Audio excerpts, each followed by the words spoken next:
بسم الله الرحمن الرحيم. اللهم صل وسلم على سيدنا محمد وعلى آله وصحبه وسلم. النهارده بإذن الله معايا مشتريات. يلا بينا نشوف جبنا ايه النهارده. اشترينا ايه من البقالة والخضار والفاكهة والفراخ واللحوم والبيض وكل المشتريات بتاعة الشهر.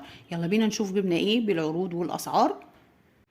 قبل ما نبدأ الفيديو ما تنسوش تعملوا لايك وسبسكرايب عشان يوصل لكم كل جديد من قناة إيمان أحمد. يلا بينا نشوف الاسعار مع بعض. النهارده كرتونه البيض الاحمر يا جماعه الكرتونه ب 130 وفي ناس بتبيعها ب 135. تمام. والبلدي ب 160 وفي ناس بتبيعها ب 155 والابيض ب 130 برضو نفس الاحمر. تمام. الورق العنب ده ب 35 جنيه 95 قرش.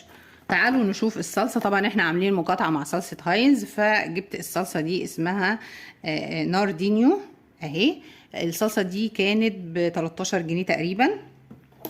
جبت كمان فول مدمس ده بحب اجيبه كده واحدفه عندي في الظرف، يعني اما بحتاجه بدل ما اجيب ايه الفول التاني واحطه في الفريزر، لا هو ده معلب كده وسهل.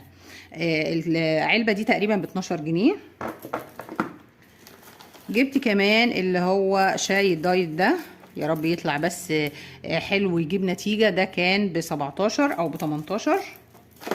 تعالوا نشوف جبنه جبن ايه. انا عندي جبن كتير فانا بحب الجبنه دي قوي، اسمها ريماس بالقشطه. الجبنه دي الكميه دي ب 28 جنيه 75 قرش. هي سعرها عالي قوي معرفش ليه. تمام. تعالوا نشوف الجبنه الرومي. الجبنه الرومي وصلت ل 245 جنيه، دي الجبنه القديمه عاليه قوي الصراحه. جبت كمان جبنه اللي هي مبشوره دي ب 175 جنيه رومي مبشور، سعرها كويس، يا ريت دي زيها. جبنا كمان البتنجان المخلل ده الكيلو منه ب20، الكميه دي ب 3 جنيه و70 قرش. بس يعني تعرفي البتنجان المخلل من طعمه، طبعا انا دقته الاول ما بجيبش كده وخلاص. تمام. تعالوا نشوف جبنا كوكي اللي هو هوت دوج. الكوكي ده ب 120 جنيه، كانوا الولاد نفسهم فيه بقالهم فتره وانا اللي ما بنزلش. تعالوا نشوف جبنا ايه كمان من البقاله.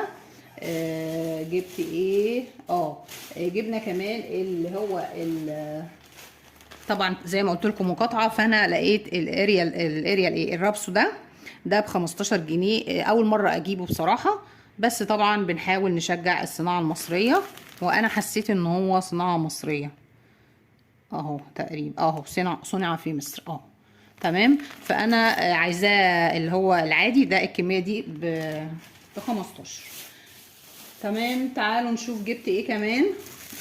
جبت اللي هو اللي اسمه ايه مسحوق الاطباق ده وفير. هو تقيل على ايدي هشيله معلش.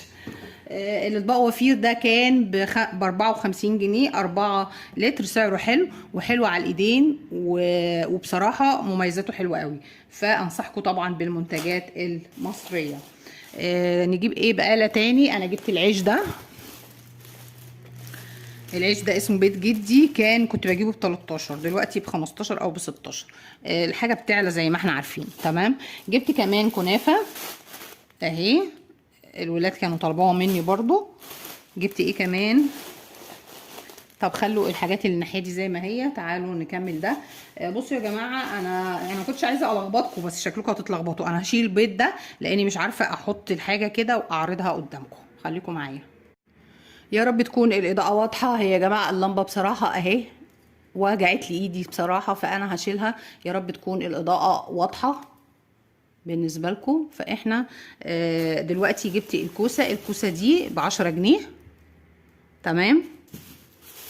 تعالوا نشوف جبنا ايه تاني. جبت كمان قرنبيط، كان نفسي فيه قوي. هو مفيش حد عندي في البيت للاسف بياكله، بس انا نفسي فيه فجازفت بقى قلت هجيب، واللي عاوز ياكل ياكل واللي مش عاوز بقى براحته. خلاص انا بعت القضيه. جبت القرنبيط ده ب 15 جنيه. القرنبيطايه دي ب 15 جنيه. هي برضو حجمها مش كبير قوي، في طبعا احجام كتيره، بس انا يعني ايه حلوه، يعني زي ما قلت لكم مفيش حد عندي بياكله فهي ممتازه بالنسبه لي. الحجم ده ب 15 جنيه. تعالوا نشوف جبنا ايه كمان. جبت برتقان. البرتقان ده الكيلو منه ب10 اهو. اصفر اهو، واصفر وبقى حلو اهو. تمام. جبت كمان اللي هي اسمها احنا ما بنحبوش قوي بس طعمها زي العسل اهي. الكيلو منها ب 16. تمام. مش كل الناس بتحبها بس هي رائعة وكلها فيتامينات حلوة قوي الصراحة. جبت كمان الخيار. الخيار الكيلو منه ب 11 جنيه اهو، طازة وجميل.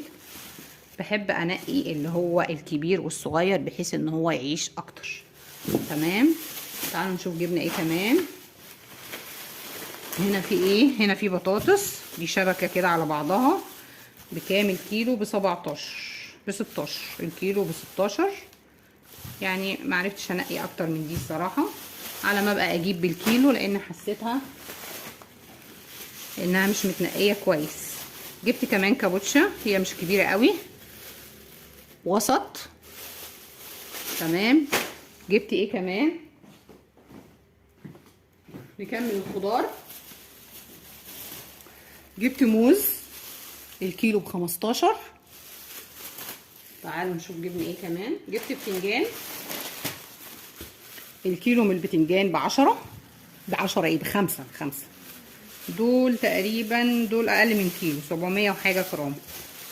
بس حلوه البتنجانه، لما تحبي تنقي بتنجان لازم تجيبيها طريه. الطريه دي ما تبقاش مبزره ومش حلوه من جوه. تعالوا نشوف جبنا ايه. زي ما قلت لكم جبت كنافه وجبت سمبوسك. حسيت ان انا في رمضان الصراحه بعد ما جبت الحاجات دي، وجبت جلاش. تعالوا نشوف جبنا ايه كمان. جبت بصل مخلل الكيلو منه بكام؟ ب 50. الكيلو ب 50. عالي الصراحه. كنت فين ايام ما كان ب 16 جنيه. جبت بقسماط، ده كان ب 20. بس كده. جبت شويه مقرمشات. استنوا هقول لكم. جبت ممبار ده من عند بتاع الفراخ، يعني مش من عند الجزار. بصوا معلب اهو معلب. خايفه بس اقلبه الناحيه التانية. ومتنضف ولا ينزل ميه ولا وجع قلب. الممبار ده يا جماعه نص كيلو، قال لي نص كيلو. مش عارفه بقى قبل التنظيف ولا بعد التنظيف، بس اكيد بعد التنظيف نص كيلو. قبل التنظيف نص كيلو ب 40 جنيه. سعر هو اللي بيقول كده. تمام. جبت بقى شويه مقرمشات، الولاد عمالين يطلبوها مني وانا كسلانه اخرج. جبت كونو. وجبت حاجه غريبه قوي بيقول عليها بالخضار. هو بيقول عليها يعني مكتوب عليها بالخضار. ايه بالخضار ده بقى معرفش. تمام. وجبت ده بالجبنه. وجبت لب ابيض وسوبر. حاجات بقى لزوم التسالي بقى والقعده بتاعت بالليل قدام التلفزيون. وجبت سوداني. جبت كل المقرمشات دي.